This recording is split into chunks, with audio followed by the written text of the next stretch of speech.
নমস্কার, চলে এসেছি আরও একটি নতুন ব্লগ ভিডিও নিয়ে। ভিডিওটি হলো আমার মা প্রায় 6 থেকে 7 বছর পর নিজের মাকে দেখতে যাচ্ছে। কাছাকাছি হলেও কিন্তু শারীরিক অক্ষমতার ফলে মা আর একা একা যেতে পারে না এবং আমরাও নিয়ে যেতে পারি না। কিন্তু এখন নতুন গিয়ে যে মা এত খুশি হয়েছে দিদার বাড়ি, চলুন দেখেন। তো ব্যাগটা দাও, ব্যাগ কেন কি পরে যাবো, কোন জুতোটা পরে যাবো?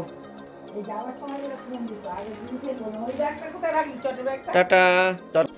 আমি আর মা তৈরি হয়ে নিয়ে রাস্তায় বেরিয়ে পড়েছি দিদার বাড়িতে যাব। আমার দিদার বাড়ি হচ্ছে নৈহাটি। আগে মা দিদাকে খুব দেখতে যেত, এখন কিন্তু বয়সের ভার বেড়েছে বলে তাই একা একা যেতে পারে না, কাউকে নিয়ে যেতে হয় এবং সবারও কাজকর্ম আছে, সবাইকে আর সবসময় নিয়ে যেতে পারে। তাই আমি নিয়ে যাচ্ছি আমার মাকে, আমার মায়ের মাকে দেখতে, অর্থাৎ আমার দিদাকে দেখতে। এই যে দেখুন স্টেশনে বসে আছে মা, ট্রেন আসলে আমরা ট্রেনে উঠবো। দুটো ট্রেন চেঞ্জ করতে হবে, এখান থেকে যাব শিয়ালদা, আবার শিয়ালদা থেকে কোনো রকম নৈহাটিগামী কোনো ট্রেন ধরতে হবে। আমাদের ব্রিজব্রিজ স্টেশনে আমরা বসে আছি, আমি আর আমার মা। মা খুব এক্সাইটেড এবং খুব উত্তেজিত যে নিজের মাকে এত বছর পর দেখতে যাচ্ছে। কাছাকাছি হলেও অনেক সময় কি হয়, পরিস্থিতির ফলে হয়তো যাওয়া হয় না এবং আমার এক মাসি আছে, সেই মাসিকের সঙ্গেও আজকে দেখা হবে গিয়ে। এই যে দেখুন ট্রেনে উঠে গেছি, ট্রেনে বসে আছি, মা একদিকে বসেছে, আমি একদিকে বসেছি, না হলে তো ভিডিও করা যাবে না একসঙ্গে বসলে। তো ট্রেনে উঠে পড়েছি, ট্রেন থেকে যাচ্ছি আমরা শিয়ালদা, শিয়ালদা থেকে আবার একটা ট্রেন চেঞ্জ করতে হবে।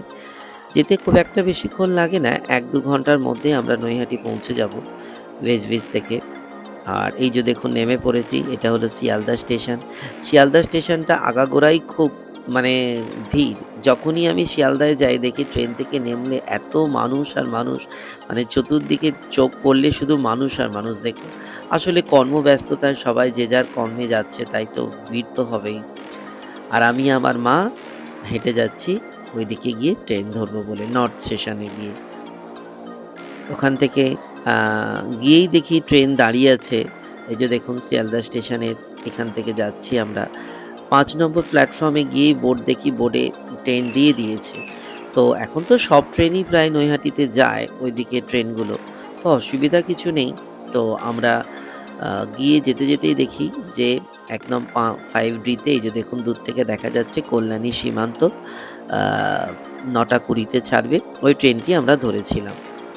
তো যেতে অনেকটা লেটও হয়ে গেছে। তো মা বলছে চল তাড়াতাড়ি চল, ট্রেন যদি ছেড়ে দেয়। তো আমরা এই জন্য একটু তাড়াতাড়ি করে যাচ্ছিলাম, যে যাতে ট্রেনটা না আমাদের মিস হয়ে যায়। আর কত ভিড় দেখুন না, এত ভিড় ট্রেনে। এই যে এই ট্রেনটাতে আমরা গিয়েছিলাম, কল্যাণী সীমান্ত ৫ নম্বরে দেয় ৯টা ২০। এই যে দেখুন মা দৌড়ে আসছে ট্রেনে উঠবে বলে। এই যে দেখুন ট্রেনে উঠে দেখি ট্রেনটা খুব ফাঁকা। এই যে দেখুন বসে পড়লো ট্রেনের মধ্যে। আর একটু তাড়াহুড়ো কেন করছিল, টাইম হয়ে গেছিল, আমাদের হাতে আর বেশি সময় ছিল না, ট্রেনটা ছেড়ে দেওয়ার সময় হয়ে গেছে। অনেকদিন বাদে নিজেদের লোককে দেখতে গেলে একটা আনন্দই আলাদা, তাই না? দেখুন এই যে নেমেও পড়েছি, ট্রেন থেকে নেমে পড়েছি কাকিনাড়া স্টেশনে। অনেকদিন বাদে কাকিনাড়া স্টেশনে গেলাম। এই যে মা আমি হাঁটছি, এই দেখুন ট্রেনটাও ছেড়ে দিল, ট্রেনটা এবার চলে যাবে কল্যাণী, আমরা যাব দিদার বাড়ি। এই যে লেখা আছে কাকিনাড়া স্টেশন। কত আসতাম ছোটবেলায় তখন দিদার বাড়িতে, এখন আর আসাই হয় না। এই যে মা আর আমি যাচ্ছি দিদার বাড়িতে, স্টেশন থেকে বেরোবো। বেরিয়ে তারপর একটা সময় কত আসতাম এই কাকিনাড়া স্টেশনে, প্রত্যেক বছরে গরমের ছুটি মানেই দিদার বাড়ি। আর সেই দিনগুলো হারিয়ে গেল। এখন যখন তখন নিজে একা যেতে পারবো, তাও কিন্তু যাওয়া আর হয়ে ওঠে না। সময়টাই মানুষের কাছে খুব জরুরি। তখন বাবা হাত ধরে দিয়ে আসতো বা দিদা নিতে আসতো, এইভাবেই যাওয়া হতো দিদার বাড়িতে। এই যে মা হেঁটে আসছে, এবারে আমরা কাকিনাড়া স্টেশন থেকে বেরোবো, বেরিয়ে টোটো ধরতে হবে দিদার বাড়ি যাওয়ার জন্য। স্টেশনটা খুব ভালো করে তুলে রাখলাম, স্মৃতি হিসাবে থাকবে। এই যে দেখুন মা যাচ্ছে, এই যে কাকিনাড়া লেখা আছে, এখান থেকে আমরা বেরিয়ে যাব। এই যে রাস্তায় বেরিয়ে পড়েছি, এবার আমরা টোটো ধরবো, টোটো ধরে আর যাব। আর যাবার পথে মা একটু কিছু ফল টল কিনে নিয়েছে, দিদা মাসি আছে। তো এইভাবে দেখুন যাব, গিয়ে আমরা টোটো ধরবো। অনেকটা হেঁটে গিয়ে টোটো ধরতে হয়, কারণ সঙ্গে সঙ্গে পাওয়া যায় না। যে টোটোগুলো যাচ্ছে ও ঠিক ওই দিক থেকে যাব। আমরা উঠে পড়েছি টোটোতে। এইবারে মানে টোটো করে যাচ্ছি দিদার বাড়িতে। এই যে দেখুন, আমার মা আর আমি। দিদার বাড়ির এই স্মৃতিটা আমার কাছে সত্যি করে কথা খুব যত্ন করে আমার ইউটিউব চ্যানেলে থাকবে। যখনই ইচ্ছা হবে তখনই বের করে করে এই ভিডিওগুলো আমি দেখব। দেখুন কত সুন্দর লাগছে। বহু বছর পর যাচ্ছি দিদার কাছে। দেখো, আমার মা সব দিকে দেখতে দেখতে যাচ্ছে, কারণ অনেক দিন বাদে যাচ্ছি তো কিছুটা হয়তো ধোঁয়াশা হয়ে গেছে। টোটো থেকে নেমে পড়েছি, চলে এসেছে দিদার বাড়ি। এইবারে এই রাস্তা ধরে যেতে হবে। এই যে মা যাচ্ছে, ঠিক এখান থেকে যেতে হবে। আর আমার দিদার বাড়ি একদম লাগোয়া গঙ্গা। এত সুন্দর, মানে খুব ভালো লাগে। মা আসছে হেঁটে হেঁটে, যাবে দিদার কাছে। দেখা যাক দিদা কি করছে। কাউকে দেখতে পাচ্ছি না বাইরে। অন্য সময় দিদা অপেক্ষা করে, হয়তো ঘুমাচ্ছে, কখন আসবে সেই এতে অপেক্ষায়। এই যে দেখুন, মা পৌঁছে গেছে, এবার দিদাকে ডাকছে। দিদাও বোধহয় ঘরের মধ্যে ঘুমাচ্ছে। এই যে ঢুকে পড়েছে মা দিদার কাছে। কোথায় গেল দেখি দিদা? এই যে দিদা উঠেছে। ঠিক বলেছে যে দিদা ঘুমাচ্ছে, যে দিদা উঠে পড়েছে। দিদা আসলে মাকে দেখতে চেয়েছিল, অনেকদিন ধরে যায় না তো, এই জন্য দিদা ফোন করেছিল যে তুই আয়, তোকে খুব দেখার ইচ্ছা হচ্ছে। আসলে কর্মব্যস্ততায় তো মানুষ ভীষণ ব্যস্ত হয়ে পড়ে, আর ইচ্ছা করে কোনো জায়গায় যেতেও পারে না। চলে কি বলছে মাসি?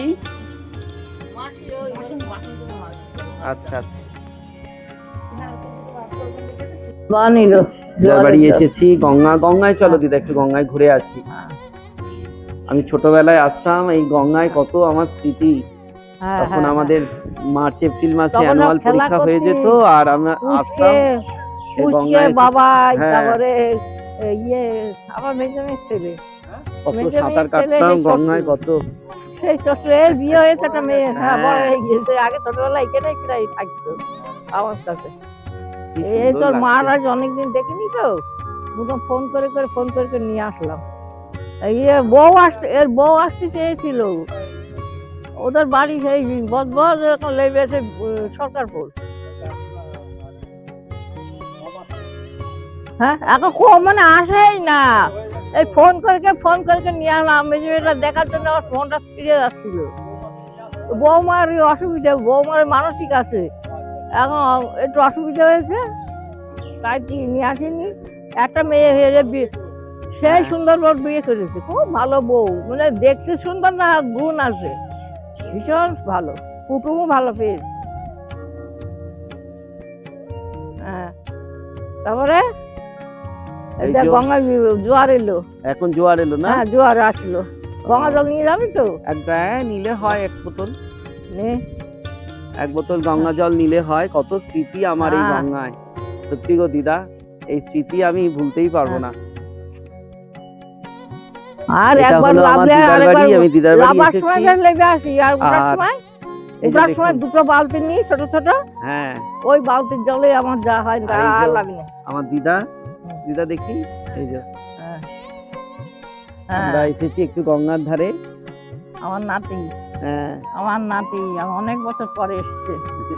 অনেক বছর পরে হ্যাঁ, সত্যি অনেক দিদার বছর, বাড়িতে হ্যাঁ, এলাম। অনেক আশাই বছর। হয় না, নৈহাটিতে তখন ছোটবেলায় হ্যাঁ, কত হ্যাঁ, আসতাম হ্যাঁ, বলতো, তাই তাই না? হ্যাঁ। আর এই গঙ্গায় স্নান ওই তো করতাম। বউকে নিয়ে ওখানে লাভবে, এবার পুজো দিয়ে বউটা নিয়ে দেখে হ্যাঁ, নি, তোর না আসবো পারি না পারবো, এমনি আসবো আসবো, বারবার তো আর হয় না। হ্যাঁ বড় মার কাছে পুজো হ্যাঁ, দিতে হ্যাঁ, আসবো, ও তো আসবে বলেছে, আসবো। হ্যাঁ নিয়ে আসি তো, আসবো, আসতেও তো চাই, তা সেই আমি তো, তো ভয় টানতে নেই। হ্যাঁ সেই তো, সেই তো, হ্যাঁ, সেই তো। চলো আসো একটু দেখি গঙ্গায়। এই যে গঙ্গা, আমার কত স্মৃতি আমার মনে পড়ে গঙ্গার যাচ্ছে। জন্যই তো আমার কোনো জায়গায় যেতে ভালো লাগে না। গঙ্গায় আমার এই এই যে সকালবেলা গঙ্গার জল, গঙ্গায় চান করি। দাঁড়াও দিদা নেমেছে। দিদাই গঙ্গায় স্নান করো? হ্যাঁ, গঙ্গায় চান করি। ও সকালবেলা উঠে গঙ্গায় চান করি, ঘরে পুজো দিই। আচ্ছা, আমার গঙ্গায় সব, গঙ্গায় সব না? গঙ্গায় আর ঝড় বৃষ্টি জল যা হবে সব সব গঙ্গায় চান গঙ্গায়। করতে হবে। আমার জ্বর হলেও আমি গঙ্গায় চান করি। বাহ, দিদা এই তো, এখন জোয়ার হ্যাঁ, এসেছে, তাই জোয়ারের জলে একটু নেমে আমাকে দেখালো। আমি একটু জলে ভয় পাই, তো বেশি জলে নামতে পছন্দ করি না, কিন্তু ভালো লাগে, তাও ভয় লাগে, ওই জন্য শশা দিদা কাটতে বসে গেছে। ও দিদা, হ্যাঁ শশা কাটছো? হ্যাঁ, শসা খেতে হবে। ও, ওই এটা সরিয়ে দাও, ওই বড় গামলাটা সরিয়ে দাও, একটু ওদিকটা সামনে করে দাও। হ্যাঁ, এবার ভালো করে একটা কাটো। থালাও দিল না, খুশি রাখতো। শশা কাটছো? আমার শসা আমার মেয়ে ঘিষে দেয়, আমি খেতে পারি না তো। ও, তোমার দাঁত নেই না? না, বয়স হয়েছে এই তো, সামনের দাঁত কটাই যা আছে, তাছাড়া ভেতরের দাঁত আমার পড়ে বয়স গেছে। হয়েছে না? ফেলে ফেলে এসে ডাক্তার দেখি, যন্ত্রণা। ও, সব- মাঝে সব- মাঝে কিন্তু যাবে, হ্যাঁ বুঝেছো? যাবো। আর কি আছে, হ্যাঁ কিচ্ছু নেই, বুঝলে? হ্যাঁ, এবার আমার ওই নতুন বাড়ি হয়েছে, নতুন বাড়িতে গিয়ে হ্যাঁ, দুদিন গিয়ে থাকলে, বুঝেছো, হ্যাঁ। আমরাও চলে যাব। এইবার বেঁচে দিবি? না না, বলছি এমনি তাই আমরাও গিয়ে থাকবো, তুমিও থাকলে আমাদের তাই সাথে। তো। তোমাকে রেখে এলাম এই বাড়ি, হ্যাঁ। কোনো অসুবিধা নেই তো, বুঝলে? আমার এই না, যেখানে যায় কি দোষ জানিস, কেন? যাওয়ার সময় বেশ সত্যি করতে করতে যায়, আর ও। গেলেই মনে হয় কখন আমি ওই ও ঘাটে সবাইরই ওই মনে। কখন যাবো ঘাটে, কখন গঙ্গায় ও ডুবে দিদা, ও তো সবাই, আমরাও তো দেখো না, এই যে এসছি, কখন বাড়ি যাব, বাড়ি সবাই। যাবো, আর ওই গঙ্গায় কখন চান করবো, ও তো সবাই গো দিদা। কখন গঙ্গায় চান দিদা করবো। শসা সব কাটতে মানুষেরই কাটতে ওই আর চাই। আমার সঙ্গে কত গল্প করছে, এই স্মৃতিটা সত্যি থেকে যাবে আমার ভিডিও। যে যেখানে থাকে তার সেটাই হচ্ছে একেবারে রাজপ্রাসাদ, বুঝলে? হ্যাঁ এই হচ্ছে জীবন আমাদের। আমরা পৃথিবীতে কতদিন থাকবো, আমরা তো হ্যাঁ, সবাই চলে যাবো একদিন, আর তাই। কি হবে, তাই না? তবে একটা কথা বলি শোনো, দীঘায় যাব আমি, টিকিট করব, তুমি কিন্তু না করবে না তখন আবার, হ্যাঁ? তাহলে পয়সা নষ্ট হবে, বুঝেছো? তোমাকে বলে দেবো, তুমি কাকিনাড়ায় গিয়ে দাঁড়াবে, আমি তোমাকে নিয়ে চলে যাবো। কাকিনাড়াতে ট্রেনে, ওই যে ট্রেনে এসে হ্যাঁ হ্যাঁ, কাকিনাড়ায় দাঁড়াবো, আর এত দূর দূর আসবো, আবার তুমি তখন থেকে চলে যাবে, ঠিক আছে? তুমি টিকিট, ট্রেনটাই লেগে যাওয়া যাবে। হ্যাঁ, টিকিট কাউন্টারের কাছে দাঁড়াবো আমি, ওখানে গিয়ে আর চলে যাবে, আবার দীঘায় ঘুরে টুরে আবার তোমাকে আমি ছেড়ে দিয়ে যাব, হ্যাঁ বুঝলে? দিদার তেমন কোথাও যাওয়া হয় না, সেই কারণে তাই না? আমি ইচ্ছা করেছি যে হ্যাঁ। দিদাকে নিয়ে একটু দীঘায় আরে ঘুরতে নিয়ে যাব। বাঁধন মা, আমার সঙ্গে গিয়েছে অনেক জায়গায় একটু ঘুরতে, ঘুরুক তাও না, ঘুরুক, অনেকদিন এই যে যায়নি, তো অনেকদিন তাই পরে জন্য এসেছে। দিদার এগুলো একটু রাখো আবদার যে কিছু। তোর সঙ্গে যাব, তাই দিদাকে নিয়েও যাব, খুব ইচ্ছা। এক জায়গায় দুই বোন হয়েছে, বহুদিন পর দুই বোন এক জায়গায় হয়েছে, মনের সুখ দুঃখের কথা বলছে। এটাই হয়, নিজের আপনজনকে পেলে কত কথা থেকে যায়, সেই কথাগুলোকে তখন শেয়ার করতে থাকে। এই যে এই গলিতে আমার কত স্মৃতি, কত লুকোচুরি খেলতাম এই গলিতে, তখন কত বন্ধুরা আসতো, একেবারে গোটা গরমের ছুটিটা আমার এইখানে কাটতো। এই স্মৃতিগুলো আমি কোনোদিনই ভুলতে পারবো কতদিন না, আর এই দিনগুলো কোনোদিনই আমার দীপকাকে জীবনে আর কতদিন ফিরে আসবে দেখিনি। না।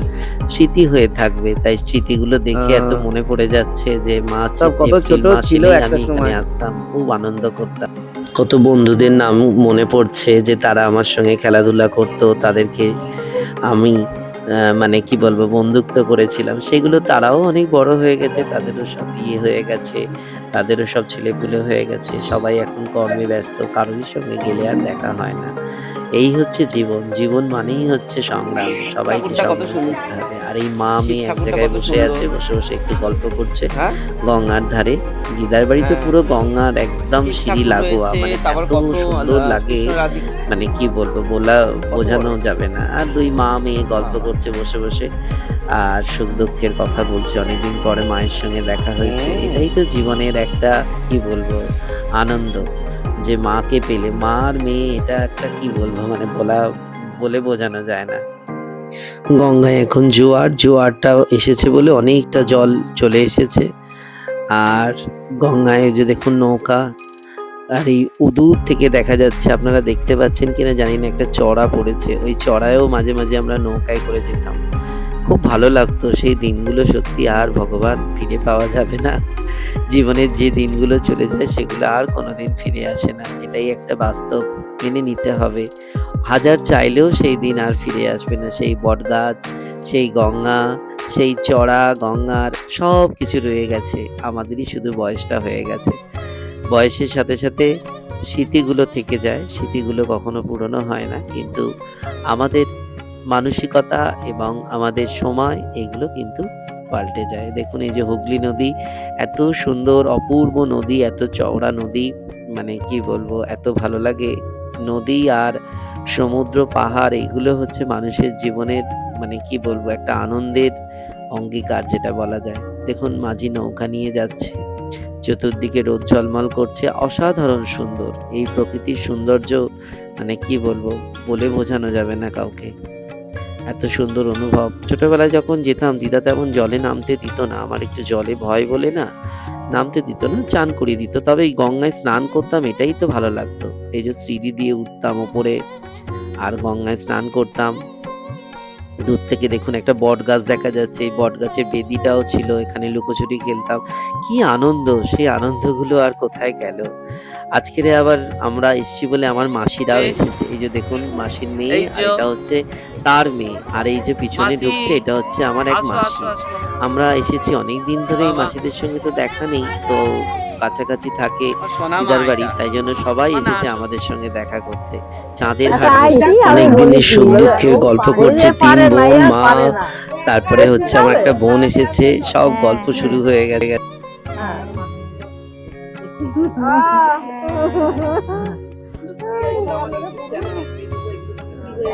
ঘুরো দিন দেখলাম দেখলাম, ঘুরো দেখলাম হচ্ছে কেমন থাকলো দেখি আমার মায়ের সঙ্গে, দেখতে পাচ্ছে না। দিদি আয়, দিদি আয়, দিদি আয়, আয় না, আয় না রে, আয় না, আয় না। দেখা যাবে কালকে বাড়ি গিয়ে আর নেই, তখন তোর দুঃখ হবে। বোনটা ডাকলো, আয় আয় চলে, এ দুঃখ হবে।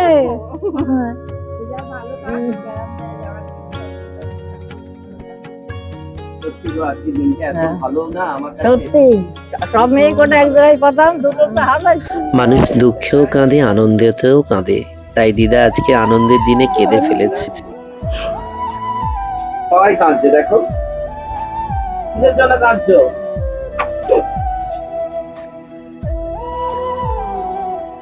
মেয়েদেরকে কাছে পেয়েছে তো, তাই খুব কান্না পেয়ে গেছে দিদারা আজ। এটা কিন্তু দুঃখের কান্না নয়, এটা কিন্তু আনন্দের কান্না। আসলে সব কটা মেয়েকে পেয়েছে এক জায়গায়, আর ছোট মেয়েকে পায়নি বলে তো একটু মনে কষ্ট হচ্ছে যে মেয়েটা যদি আসতো আরো ভালো হতো। সবারই তো কাজ আছে, সবাই কি আর একসঙ্গে আসতে পারে? আর ওনার মনে হচ্ছে যে সব কটা মেয়ে আজকে এক জায়গায় হলে আমার আরো আনন্দ হতো, তাই জন্য দেখুন। শেফালির কোনো দিন বলছি এখানে খাওয়া যায়, বলছি দেখ 4-5 জন নিয়ে আসবে।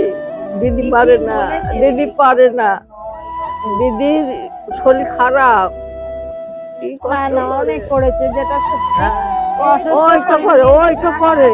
বিদায়ের মুহূর্তটা সত্যি খুব কষ্টের। এবারে বাড়ি চলে যাচ্ছি আমরা, আর ওই মাসিরা একটু থাকবে, মাসির বাড়ি তো কাছাকাছি, তাই জন্য মাসি, মাসির মেয়ে, তার মেয়ে, আমার 2 মাসি আমাদেরকে একটু আগাতে আসছে আর আমাকে বলছে হাই, খুব ভালো লাগলো। একদম তোমরা যাবে, একদম একদম একদম না, খুব ভালো মেয়ে, খুব। হ্যাঁ টাটা টাটা, ওঠো ওঠো। হ্যাঁ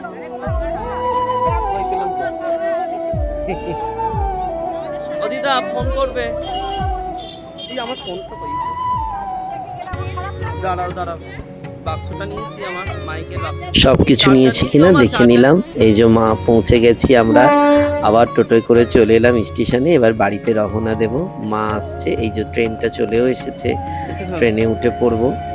আর এই ট্রেনটা যাবে নৈহাটির দিকে, আমরা যাব এই শিয়ালদার দিকে, তাই জন্য মা একটু অপেক্ষা করছে স্টেশনে, আমরাও অপেক্ষা করছি যে ট্রেনটা আসবে কখন। তবে একটা জিনিস কি, যাওয়ার সময় খুব ট্রেন ভিড় ছিল না, আসার সময় এত ভিড় ট্রেনে, তো আমি বেশি ক্লিপিং নিতে পারিনি, কারণ আমার ফোনটা যদি হাত থেকে পড়ে যায়, এত ভিড়ের মধ্যে কোনো ভিডিও করা যায়ও না। তো আসার সময় একটু কষ্টটা হয়েছে খুব, আমাদের প্রচন্ড ভিড় ট্রেনে। আর এই যে মা স্টেশনে দাঁড়িয়ে আছে, ট্রেনের জন্য অপেক্ষা করছে, ট্রেন এসে গেলে আমরা উঠবো। তো বেশিক্ষণ লাগেনি, তাড়াতাড়ি চলে, এই যে ট্রেনে উঠেও পড়েছি আমরা। এই যে মা বসে আছে, যাওয়ার সময় শিয়ালদায় সিট পাওয়া গেছে, কিন্তু ওইখান থেকে ওরে বাপরে বাপ যা ভিড়, সে আর বলার কথা নয়। ওখান থেকে আমরা বেজবি স্টেশনে আসবো, তো প্রচণ্ড ভিড়। ভিডিওটা এখানেই শেষ করলাম। আপনারা ভালো থাকবেন, সুস্থ থাকবেন, আনন্দে থাকবেন। আর আমার এই স্মৃতিবহুল মানে এই ব্লগ ভিডিওটি আপনাদের কেমন লাগলো একটু কমেন্ট করে জানাবেন। এটা আমার স্মৃতি হয়ে থাকবে আমার এই ছোট্ট ভিডিওটার মধ্যে দিয়ে। আমার যখনই দিদা মাসিদের কথা মনে পড়বে এই ভিডিওর মধ্যে দিয়ে আমি দেখব। এখন তো ভিডিওর একটা সিস্টেম আছে, কারোর কথা মনে পড়লে ছবি ভিডিও তুলে দেখা যায়, তো দেখব। ভালো থাকবেন, সুস্থ থাকবেন, আনন্দে থাকবেন। সবাইকে আমার অনেক অনেক অভিনন্দন। আর আমার এই ব্লগ ভিডিওটি দেখার জন্য সবাইকে ধন্যবাদ। এখানেই শেষ করলাম।